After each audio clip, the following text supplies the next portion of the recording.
Hi, everybody. I'm Dr. Duke, and welcome to another episode of The Takeaway. As always, it is my pleasure to welcome Alex Newman to our Freedom Project studios. Alex, thanks for being here. Another great article from you. And this is something you and I have talked about ad nauseum for about 6 or 7 years. From the moment you and I met, we've been worried about this.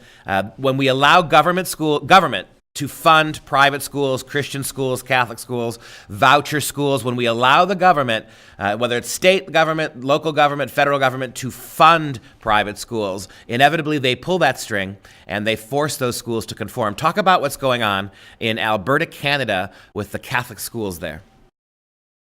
Well, thanks, Duke. And I really am not one to say I told you so, but this is another one of those times where I just kind of have to say I told you so, right? You had the Heritage Foundation promoting Alberta as some kind of global model for school choice and all the rest of it because the government was funding Christian schools, private schools, Catholic schools, all the rest of it.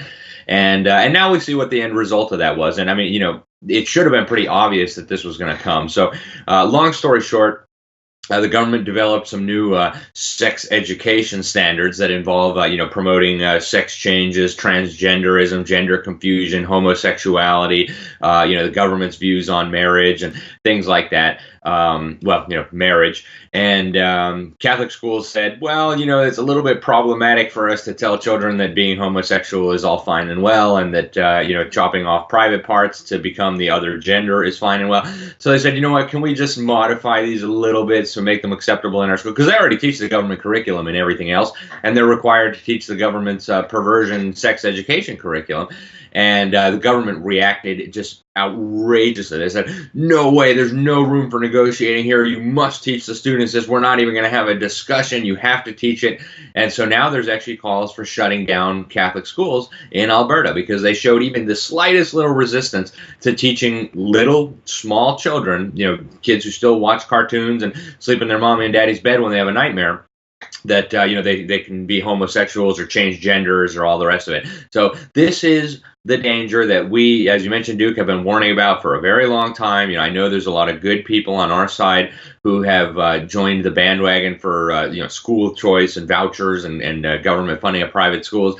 But the same thing happened in Sweden too. They said, oh well, the government will fund the private schools, and then within some number of years, they said, well, now all the schools have to teach the government's curriculum, have to teach perversion to first graders, and that's what's going to happen here if we let this happen.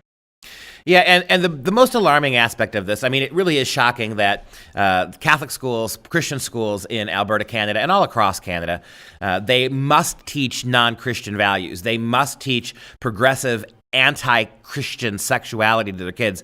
And what's even more problematic than that, I mean, what would we expect from government? What would we expect from Canadian government, number one?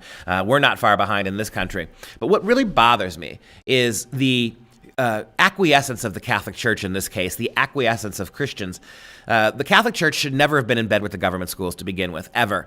And we saw this here with the Common Core debate for the last 6 years, Alex. Catholic schools, Roman Catholic diocese schools, saying things like, well, we have Common Core in our schools. We use the textbooks. We want our teachers to prepare the way the public school teachers are prepared, take the same test that the public school kids take. How can you make that argument? This idea that we, as Catholic schools, we can take the worst aspects of Common Core, but somehow we can Catholicize them, right? We can Christianize them. We can take these horrible things and just filter them through Catholic lenses so they're not that bad. You are already in bed with the devil if you're doing that. If you are compromising your Catholic values to accommodate public school models, particularly when it comes to anti-Christian pedagogies, anti-Christian sex education, you have done nothing but betray your faith. You've betrayed parents, and as harsh as it is to say, it would be better for these Catholic schools to stop teaching altogether than it would be to continue acquiescing and conforming to what the state of the state government of Canada says is necessary for the teaching of kids in those schools. And it blows me away how much money moms and dads in this country, I'm sure in Canada as well, are paying to send their kids to these Catholic schools, Christian schools, that have no tint anymore of Catholic faith, that have subordinated their Christian worldview to whatever the government tells them they have to say. It really is shameful, Duke, and it's dangerous too. It's really an attack on not just parental rights, not just religious freedom. It should be a given that in a free country, parents should have the right to transmit their values, their religious views to their children. But this is even more fundamental here. For thousands of years, I mean, even more if you take all of human history, but for thousands of years, Western civilization has had a conception of marriage, right? Has had a conception of biological sex and gender, and now not only is this alternative view being pushed in government schools and by mandate in non-government schools, but technically non-government, it's even worse than that. They've actually banned the truths that have been known and taught as truth for thousands of years in just a period of one generation. So they haven't just launched a full-blown assault on parental rights and religious freedom. They've launched an assault on Western civilization itself. And when Western civilization goes,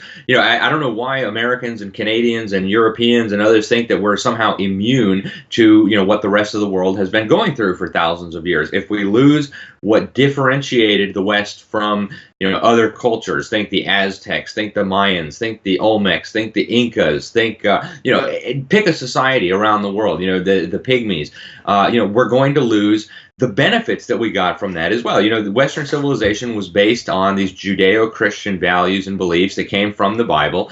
And, we prospered under that, and not only materially, but spiritually in terms of liberty and all the rest of it.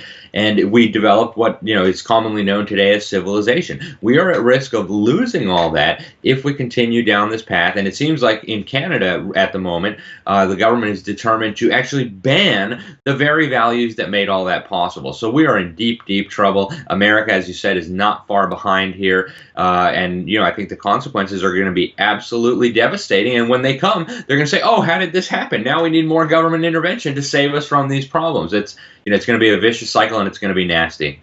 Well, it is unfortunate with little boy Trudeau running the country there and all of his liberal initiatives. It's not surprising that the sanctity of life, what's going on with right to die in Canada, how they're beginning to euthanize people for being simply depressed in Canada. We're not surprised. We shouldn't be surprised that these government secular values are overriding Christianity, the Judeo-Christian values that you mentioned that are the heart of Western civilization. I think you're exactly right. Progressives are aiming to get rid of that. They want to hand out money to Catholic schools. They want to give taxpayer dollars to Christian schools so that they can then transform them. They do not want the separation of church and state with regards to this. They want all Christian schools to be subsumed. And let that sink in.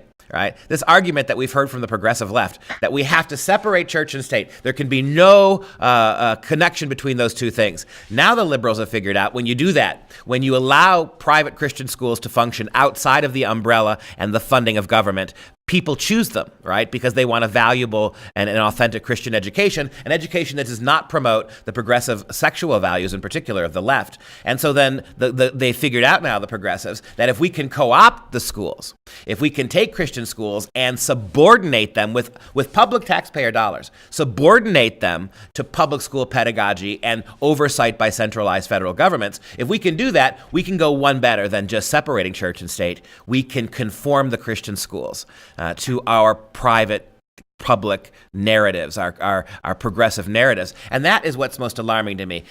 When we send our kids to government schools, most Christians realize that their kids' Christianity is going to be under assault. But what is the danger when we send our kids to Christian schools that have sold out? I would rather when I send my kids to government schools, I know there's a chance they may lose their faith because the government schools are antithetical to Christianity. So I know I'm going to have to do things outside of the public school system to keep the faith alive. But the danger is when moms and dads send their kids to seemingly Christian schools, government Christian schools, and see what an oxymoron that is. Government Christian schools, government Catholic schools. When we send our kids as Christians to government Catholic schools, where they're being Christian values are being eradicated or subordinated to progressive pedagogy, when we do that, our kids are in much more danger. I would rather have my kids' faith threatened by non-believers than utterly undermined by people who say they believe. That's the real danger here. You're absolutely right, Duke. And, I think a lot of parents think, oh, well, we're sending our kids to Catholic school, so everything's going to be fine. And you're going to find out very quickly that is no longer true. I wanted to bring up one more thing before we end today, Duke. I was in New Orleans very recently for a conference there, Educators Conference for Liberty. And I talked quite extensively with a pastor there, and the pastor, he operated a school for a very long time, had hundreds of children in the school. It was a good private school where they taught, biblical values. They taught, creation as it's taught in the Bible. They taught the Bible. They taught God's word, and so it was just a wonderful school academically and spiritually, just an incredible place. And then Katrina hit, and policymakers decided that, hey, we're going to rearrange the way we do our school system here. We're going to start doing vouchers, and we're going to start doing, school choice, so-called, and setting up charter schools and all the rest of it. And what happened almost immediately afterward was enough kids were pulled out of this good Christian school run by this good pastor and put into these, charter schools. And what the pastor said was, well, it's hard to compete with free. And so if parents have the option of, a technically non-government school for free, even if it has to teach Common Core, even if there's a ban on the Bible, et cetera, versus paying thousands of dollars to get their kid a proper Christian education, at least enough will pull out of the proper Christian school and put them in the other school. And what it resulted in almost immediately, like night follows day, was that the school was closed. So there's an incredible danger with this so-called school choice agenda. And the Freedom Project Academy, I think, is amazing. The stance that we're never going to take government money ever under any circumstances, and that's how people need to be thinking about this. Once you let the government stick its camel nose under the tent, it's all over. Either your schools will be shut down or they'll be co-opted, and they'll be teaching your children the same sort of nonsense that has dumbed down the rest of the population, that has created the society that we see springing up around us, which again is totally alien to every notion of Western civilization that we've had for thousands of years. And again, we're at great risk from this. I don't think people are seeing the dangers. Yeah, and I ask moms and dads across the country to consider what the left means when it advocates for choice. Think about the abortion debate. When the left advocates for choice, they're not advocating for choice. They're advocating for murder. They're advocating the choice to subordinate your will to government abortion policy. That's what they're doing. They are subordinating and encouraging choice. They use the euphemism choice to promote a government-sponsored paradigm of murder, basically. And it's the same thing when it comes to education. When government educators talk about choice, they are not offering you more opportunities to educate your kids as Christians. They are subordinating Christian education with your own taxpayer dollars. They're buying your schools. They're buying the mechanisms by which your schools run and offering a few shekels here and there. So in the long run, they can subordinate everything that goes on in Catholic schools, Christian schools, to government politics. It's a big shame. Alex, thanks a lot for being here. We're going to keep moms and dads, we're going to keep you informed about these developments as they occur. There could be no more significance. One thing, when people willingly send their kids to government schools, they know that their kids are going to be subordinated. They know that their kids' worldview is going to be compromised. But this is the big thing now. They've had such success in the government schools. Now they've found ways to get, as you say, Alex, the camel's nose under the tent of Christian schools. Alex, we'll see you again next week. Thanks for being here. If you enjoyed this video and all of our videos, please consider a tax-deductible donation so we can keep the whole thing free for you. I'm Dr. Duke. Thanks for watching.